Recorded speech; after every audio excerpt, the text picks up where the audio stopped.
आता पाहणार आहोत टॉप 9 मोठ्या बातम्या। बेस्ट कर्मचारी संपावर बस सेवा आणि वीज विभागावर परिणाम। बेस्ट प्रशासन प्रवासी आणि कामगारांच्या हिताकडे दुर्लक्ष करून कंत्राटदारांच्या फायद्याचे निर्णय घेत असल्याचा कर्मचाऱ्यांचा आरोप। घाटकोपरमध्ये बेस्टमधून प्रवाशांना खाली उतरवल्याचा प्रकार समोर। देवनार इथे जाणारी 382 नंबरची बस रस्त्यावरून जातानाच बसमधून प्रवाशांना खाली उतरवल्याचा प्रकार। मुंबईत बेस्ट कर्मचाऱ्यांची संपाची हाक, सर्वच बस बंद ठेवण्यात येत आहेत।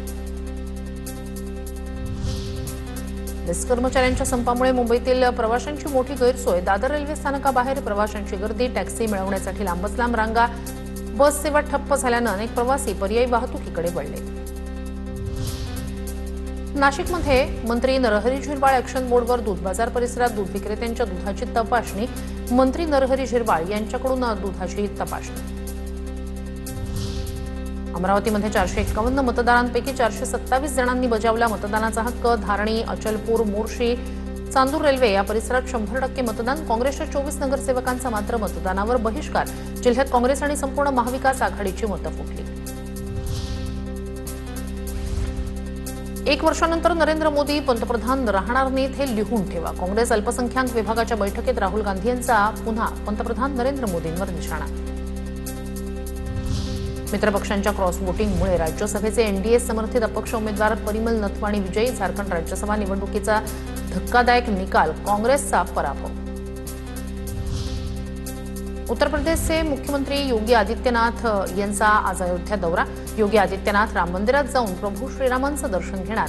मुख्यमंत्री कार्यालयाकडून मंदिर ट्रस्टचे सरचिटणीस चंपत राय यांना कार्यक्रमापासून दूर ठेवण्याच्या सूचना।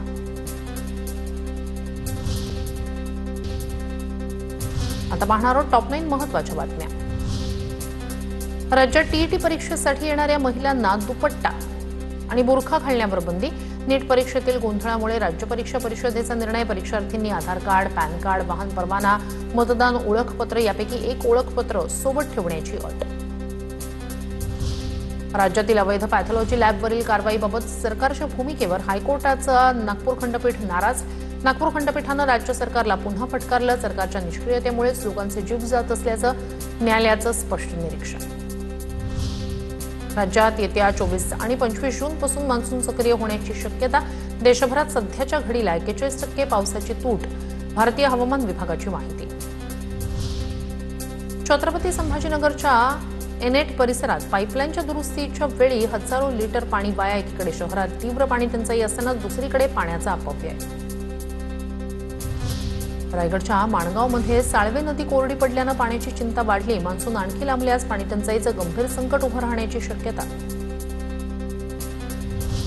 रत्नागिरीतील लोटे परशुराम एमआयडीसीत पाणी संकट। कोयना धरणातील पाणीसाठा प्रचंड घटल्यानं औद्योगिक क्षेत्राच्या पाणी पुरवठ्यावर परिणाम।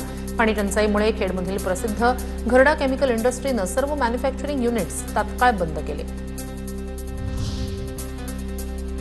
संयुक्त राष्ट्र मानवाधिकार परिषदेत भारतानं पीओकेच्या मुद्द्यावर पाकिस्तानला जोरदार सुनावलं। रोटी, अधिकार आणि सन्मान मागणाऱ्या नागरिकांना गोळ्या आणि दडपशाहीनं उत्तर दिलं जात असल्याचा आरोप भारतीय अधिकारी अनुपमा सिंह यांनी पाकिस्तानला खडेबोल सुनावले।